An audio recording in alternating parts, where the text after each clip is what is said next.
मांगीलाल बागड़ी राजकीय महाविद्यालय नोखा, डॉक्टर अन्नाराम शर्मा सह आचार्य हिंदी, BA द्वितीय वर्ष। हिंदी नाटक का उद्भव और विकास और हिंदी के महत्वपूर्ण नाटक।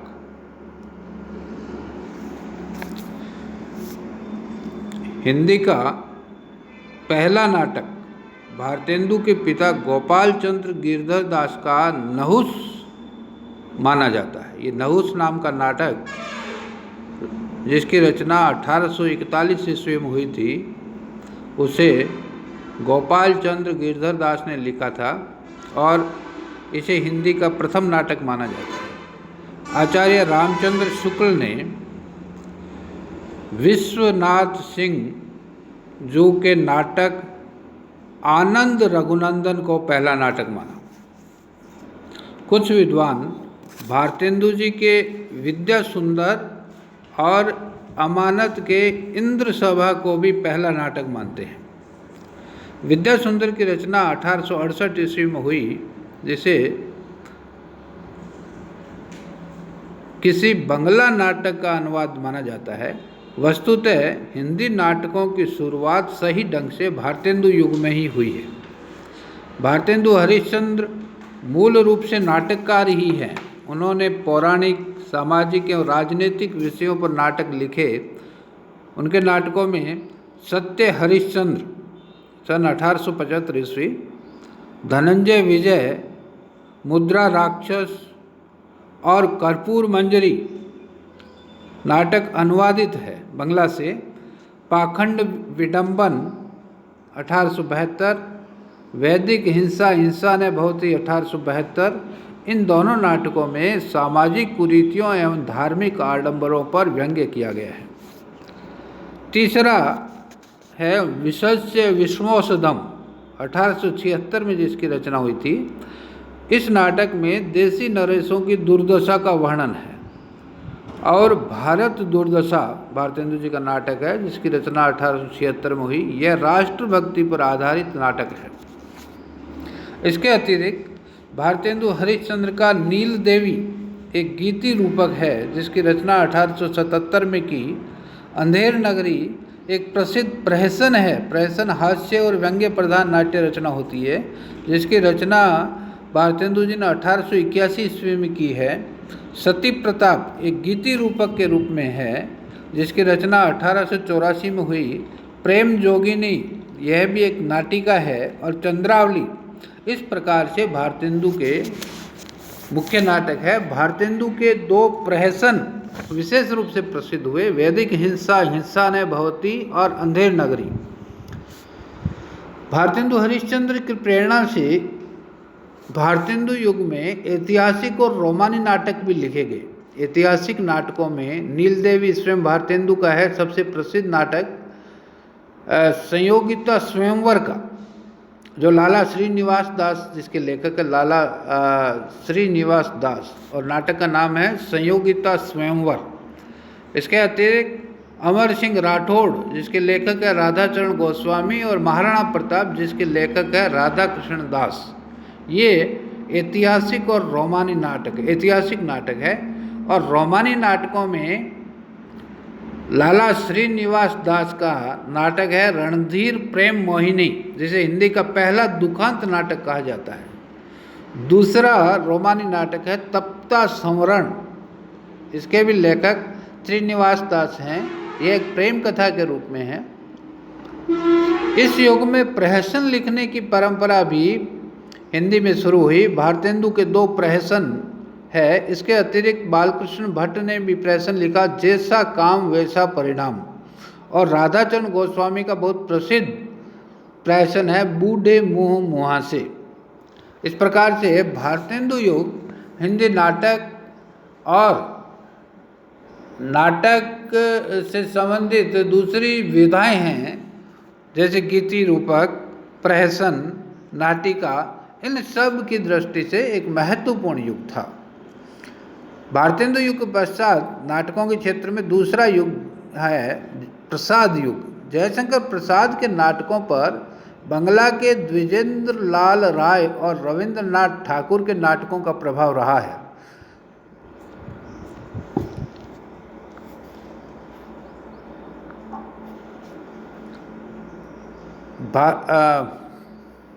प्रसाद के नाटकों पर बंगला के द्विजेंद्र लाल राय और रविंद्रनाथ ठाकुर के नाटकों का प्रभाव रहा है। प्रसाद मुख्यतः ऐतिहासिक सांस्कृतिक नाटककार हैं जिनके नाटकों की विशेषता है पाश्चात्य और पौर्वात्य नाट्य आदर्शों का समन्वय, इतिहास के आधार पर वर्तमान का निर्माण, दार्शनिकता, गीति तत्व एवं काव्यात्मकता। ये मुख्य विशेषताएं जयशंकर प्रसाद के नाटकों की है। प्रसाद के नाटक, प्रसाद ने सबसे पहले 1910 में सज्जन नाम का नाटक लिखा। तत्पश्चात कल्याणी परिणय उनका नाटक आया। करुणालय हिंदी का पहला गीति नाट्य माना जाता है। यह 1913 ईस्वी में लिखा गया था। प्रायश्चित, राज्यश्री को पहला ऐतिहासिक नाटक प्रसाद का है। ये राज्यश्री 1915 में लिखा गया था। विशाख 1921, अजातशत्रु 1922, कामना की विशेषता है कि यह एक रूपक है। जन्मेजय का नाग यज्ञ, यह एक पौराणिक नाटक है जिसकी रचना प्रसाद ने 1926 में की। स्कंदगुप्त 1928, एक घोंट हिंदी की पहली एकांकी है, एक घोंट, जिसकी रचना प्रसाद ने 1929 में की थी। चंद्रगुप्त नाटक 1931 में जिसकी रचना हुई।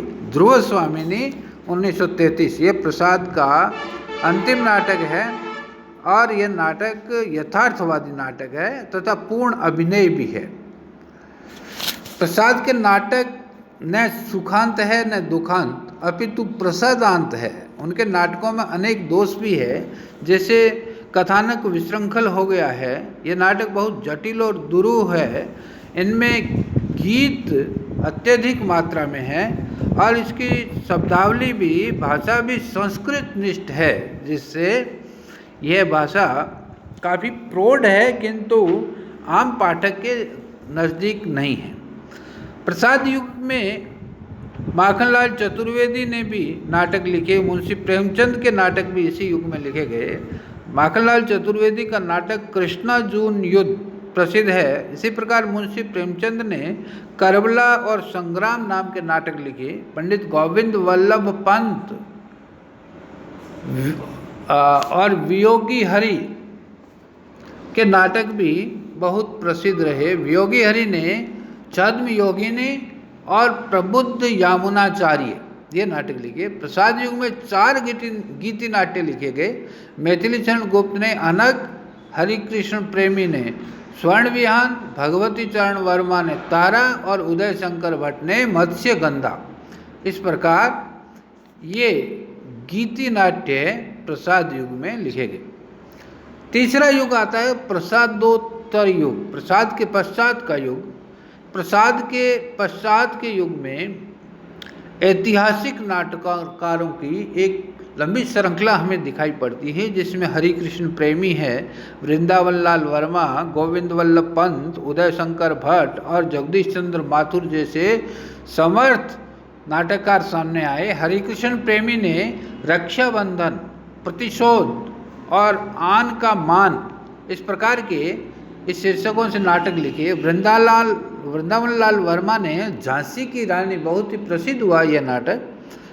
गोविंद वल्लभ पंत ने राजमुकुट, उदय शंकर भट्ट ने मुक्तिपथ और जगदीश चंद्र माथुर ने कोणार्क शीर्षक नाम से नाटक की रचना की।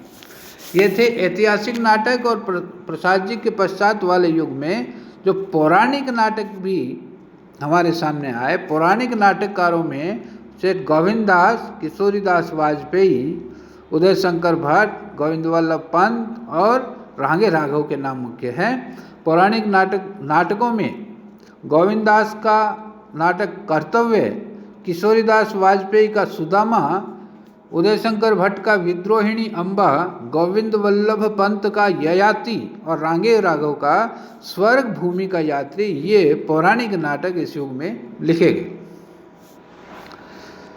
तीसरे प्रकार के नाटक प्रसाद जी के पश्चात जो लिखे गए थे वह है समस्या प्रधान नाटक, जिन नाटकों में किसी न किसी सामाजिक या अन्य प्रकार की समस्या का उल्लेख हुआ है और उसी समस्या विशेष पर ही नाटक केंद्रित है।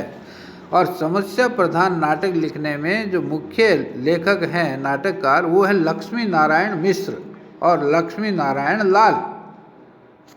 लक्ष्मी नारायण मिश्र ने सन्यासी, राक्षस का मंदिर, मुक्ति का रहस्य और सिंदूर की होली जैसे श्रेष्ठ समस्या प्रधान नाटक लिखे। उपेंद्र नाथ अश्क ने आदर्शोन्मुखी यथार्थवादी नाटक लिखे जिनमें कोई न कोई समस्या है, जैसे कैद, उड़ान, छठा बेटा, जय पराजय, भंवर, अंजो दीदी, अंधी गली, पैंतरे। ये सब नाटक उपेंद्र नाथ अश्क के हैं जो आदर्श और यथार्थ दोनों मिलते हैं इसमें। प्रेमचंद का प्रेम की वेदी भी एक समस्या मूलक नाटक है। इस युग में प्रतीकवादी नाटक भी लिखे गए। इनमें प्रतीकवादी नाटककारों में लक्ष्मी नारायण लाल अमर हो गए। लक्ष्मी नारायण लाल के नाटक है अंधा कुआं, मादा कैक्टस, रक्त कमल, सूर्यमुख, मिस्टर अभिमन्यु, कर्फ्यू और रात की रानी। ये सब नाटक प्रतीक प्रधान नाटक है। किसी न किसी सामाजिक समस्या को प्रतीकात्मक ढंग से ये उभारते हैं।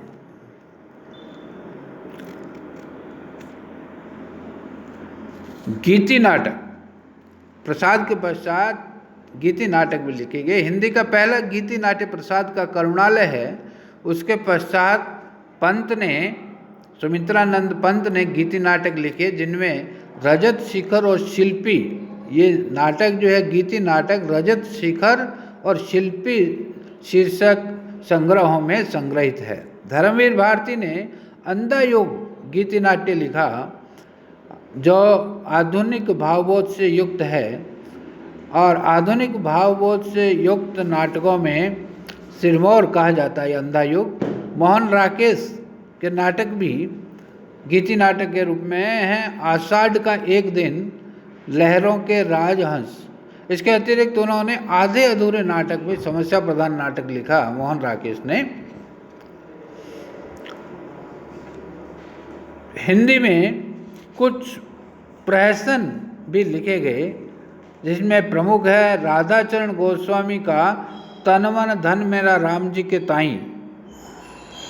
इसी प्रकार राधा कृष्ण दास का देसी कुतिया विलायती बोल, खड़क बहादुर मल्ल का भारत आरत, ये प्रसिद्ध कुछ प्रहसन हैं। देसी घी और चर्बी, यह भी एक प्रहसन है जो अंबिका दत्त व्यास ने लिखा था। और देश दशा गोपाल राम गहमरी, इन्होंने बहुत पहले गोपाल राम गहमरी ने गीति नाट्य लिखा। हिंदी में 3 जीवनी परक ऐतिहासिक नाटककार भी हुए हैं जिन्होंने जिनमें हैं लक्ष्मी नारायण मिश्र, सेठ गोविंदास और सेठ गोविंदास। ये 2 नाटककार हैं जिन्होंने 3 नाटक लिखे हैं। लक्ष्मी नारायण मिश्र का नाटक कवि भारतेंदु नाम से लिखा गया। सेठ गोविंदास ने भी भारतेंदु हरिश्चंद्र पर भारतेंदु नाम से ऐतिहासिक जीवनी परक ऐतिहासिक नाटक लिखा। और सेठ गोविंदास ने रहीम जो कवि हुए मध्यकाल के, उन पर एक जीवनी परक ऐतिहासिक नाटक लिखा। इसी प्रकार हिंदी का पहला रेडियो नाटक जो है वो चतुरसेन शास्त्री द्वारा लिखा गया राधा कृष्ण। तथ्य यह है कि नाटक पर आधारित नटरंग पत्रिका हिंदी में बहुत प्रसिद्ध हुई और इस पत्रिका का संपादन नेमी चंद्र जैन करते हैं। अब अपने बात करते हैं हिंदी के महत्वपूर्ण नाटकों की। हिंदी में 6-7 ऐसे नाटक हैं जो कालजी नाटक कहे जाते हैं। उन नाटकों में पहला नाटक है अंधेर नगरी। अंधेर नगरी भारतेंदु हरिश्चंद्र ने लिखा था और अंधेर नगरी में अंग्रेजी राज व्यवस्था के प्रति गहरा व्यंग्य है। एक महंत अपने 2 शिष्यों के साथ गाते हुए मंच पर आते हैं। तथा भिक्षाटन के लिए दोनों शिष्यों को 2 दिशाओं में भेज देते हैं। एक शिष्य गोवर्धन दास शहर के बाजार में जा पहुंचता है, जहां हर वस्तु टके सेर मिलती है। वह भिक्षा में ढेर सारी मिठाइयाँ लाता है। महंत इस प्रकार के अव्यवस्थापूर्ण नगर से दूर चला जाता है, किंतु भिक्षाटन की सुविधा से गोवर्धन दास वहीं रह जाता है। इसके बाद राजसभा का अद्भुत न्याय दृश्य उभरता है, जिसमें अपराध कोई करता है और दंड किसी को मिलता है। एक बकरी के मरने के कारण गोवर्धन दास को पकड़कर फांसी पर चढ़ा देने की राजाज्ञा प्राप्त कर ली जाती है, क्योंकि फांसी का फंदा केवल उसी के गले में बैठ सकता है। अंत में वह अपने गुरु की युक्ति से फांसी से बच जाता है और उसकी जगह राजा स्वयं फांसी ले लेता है। यही इस नाटक की कथा है। इस नाटक में बाजार का दृश्य सर्वाधिक व्यंग्य गर्भित है। टका यानी पैसा विदेशी साम्राज्य में इतना महत्वपूर्ण हो गया कि टके के वास्ते ब्राह्मण धोबी बन सकता है, धोबी ब्राह्मण बन सकता है। टके के लिए जैसी कहो वैसी व्यवस्था दे, यह आरंभिक पूंजीवाद की व्यवस्था है। इस नाटक में न्याय व्यवस्था के फूहड़पन को भी उजागर किया गया है। इसका मूल स्वर अराजक, मूल्यहीन, अमानवीय व्यवस्था प्रणाली का है। अंधेर नगरी अंध व्यवस्था का प्रतीक है। चौपट राजा विवेकहीनता और न्याय दृष्टि के नए होने का प्रतीक है। गोवर्धन के द्वारा मनुष्य की लोभ वृत्ति पर व्यंग्य किया गया है। अंग्रेजों की न्याय दृष्टि में शोषक और शोषित, अपराधी और निरपराधी में कोई अंतर नहीं था। इस नाटक का केंद्र बिंदु एक लोकोक्ति है, अंधेर नगरी चौपट राजा, टके शेर भाजी, टके शेर खाजा। रूप की दृष्टि से यह एक सफल प्रहसन है। प्रहसन हास्य रस का मुख्य खेल होता है। राजा, धनी, ब्राह्मण या मूर्ख कोई भी प्रहसन का नायक हो सकता है। प्राचीन रीति से इसमें एक ही अंक होना चाहिए, किंतु अब इसमें अनेक दृश्य दिए जाते हैं। भारतेंदु ने इसमें हास्य की अपेक्षा व्यंग्य को अधिक स्थान दिया है। तो इस प्रकार भारतेंदु हरिश्चंद्र का अंधेर नगरी एक प्रहसन हिंदी के प्रारंभिक नाटकों में से एक श्रेष्ठ नाटक है। दूसरा नाटक जो हिंदी में चर्चा में रहा वो जयशंकर प्रसाद का नाटक है चंद्रगुप्त। चंद्रगुप्त की रचना प्रसाद जी ने 1931 ईस्वी में की और ये प्रसाद के नाटकों में सबसे बड़ा नाटक है। इसका रचना शिल्प मैकबेथ और रोमियो जूलियट नाटकों से अधिक समानता रखता है। इसमें भारतीय और पाश्चात्य नाट्य कला का समन्वय है। इसका आरंभ जहाँ पाश्चात्य पद्धति के अनुकरण पर युद्धों के द्वारा हुआ है, वहीं अंत भारतीय पद्धति के अनुसार संधि स्थापना और चंद्रगुप्त और कार्नेलिया के विवाह से हुआ है। नंदवंश के अत्याचार को मिटाकर मौर्य साम्राज्य की स्थापना करना तथा विभिन्न देशी नरेशों की फूट को मिटाकर राष्ट्रीयता का भाव जगाना इस नाटक का प्रधान उद्देश्य है। यह नाटक 3 प्रधान घटनाओं पर आधारित है। पहली घटना है सिकंदर का भारत पर आक्रमण, दूसरे नंद वंश का पतन और तीसरे सेल्यूकस की पराजय। इन तीनों घटनाओं के साथ 8 अन्य कथा सूत्र भी जुड़े हुए हैं। चंद्रगुप्त और कल्याणी का कथा सूत्र, चंद्रगुप्त और कार्नेलिया, चंद्रगुप्त और मालविका, सिंहरण और अलका, राक्षस और सुवासिनी, पर्वतेश्वर और कल्याणी, सकटार और नंद जो मंत्री के नाम से भी आता है, राक्षस और चाणक्य। चंद्रगुप्त ही इन सभी कथाओं को एक सूत्रता देते हैं। इस नाटक का बहुत प्रसिद्ध गीत है, अरुण ये मधुमेह देश हमारा, जहाँ पहुँच अनजान क्षितिज को मिलता एक किनारा। इस प्रकार चंद्रगुप्त प्रसाद का बहुत श्रेष्ठ नाटक है। तीसरा जो हिंदी का बहुत चर्चित नाटक है वह है कोणार्क। कोणार्क सन 1951 में लिखा गया था और इसके लेखक है जगदीश चंद्र माथुर। यह नाटक एक ऐतिहासिक सांस्कृतिक नाटक है। इसकी रचना 1951 में हुई थी। इसमें लोकतंत्र का एक सार्थक नाट्य बिंब है। इस नाटक का केंद्रीय पात्र स्वयं कोणार्क है। राजा नरसिंह देव अत्यंत रुचि से कोणार्क मंदिर का निर्माण करवा रहे थे। उनके बंग विजय का या बंगाल विजय का महोत्सव इसी के प्रांगण में मनाया जाना है। इसी बीच राजराज चोल की सेनाएं मंदिर को घेर लेती है। कोणार्क का मुख्य शिल्पी विशु है, जो विशुद्ध कलाकार है। धर्मपद उसका पुत्र है, जो शिल्प को जीवन से जोड़ता है। इस मंदिर के निर्माण के मूल में विशु की प्रेमजन्य स्मृतियां हैं। वह कला के समूह में जकड़ा हुआ है। राजकीय उथल पुथल और प्रजा पर किए हुए अत्याचारों से उसका कोई संबंध नहीं है। धर्मपद उसका ध्यान हजारों शिल्पियों के शोषण की ओर आकर्षित करता है, किंतु विशु राज्य की बातों में दखल नहीं देता। धर्मपद शिल्पियों के शोषण और किसानों मजदूरों के शोषण की शिकायत नरसिंह देव से करता है। जब राजराज नरसिंह देव को बंदी बनाता है तो सभी शिल्पी उसके विरुद्ध विद्रोह कर देते हैं। जागृत जनता अत्याचारी राजा को अपदस्थ करती है और वे नरसिंह देव को पुरी भेज देते हैं। इस नाटक में कई संघर्ष हैं।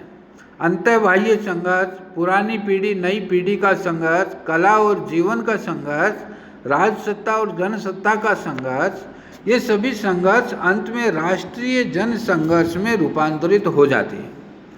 अंत में विशु धर्मपद की मृत्यु का समाचार सुनकर स्वयं कोणार्क के ध्वंस से जुड़ जाता है। इसलिए कोणार्क अत्याचारी राजराज की विजय का स्मारक न बन जाए, इसलिए कि वह राजराज की विजय का स्मारक न बन जाए। नाटककार ने इसमें पूर्व और पश्चिम की नाट्य वृत्तियों के साथ लोक और शास्त्रीय परंपराओं का भी मिश्रण किया है। नाटक का अंतिम अंक ध्वनि बिंबों पर आधारित है। यह रेडियो के लिए लिखा गया नाट्य प्रयोग है। इसे रेडियो नाटक भी कहते हैं। इस प्रकार कोणार्क हिंदी का अत्यंत श्रेष्ठ नाटक माना जाता है।